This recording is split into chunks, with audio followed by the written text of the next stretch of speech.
This is a job that was performed by Terranova Pool Inspection up in Simi Valley. They did a leak detection, and there was a main drain. There was a leak in the main drain, down by the main drain, that they heard going through the skimmer side.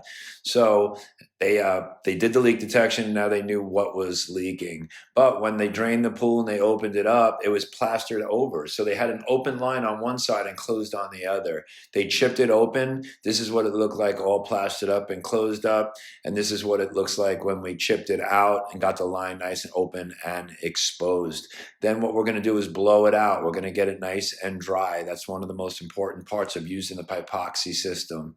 After that, we ream it out. We get it nice and clean with our sanding disc, and it's ready for pour.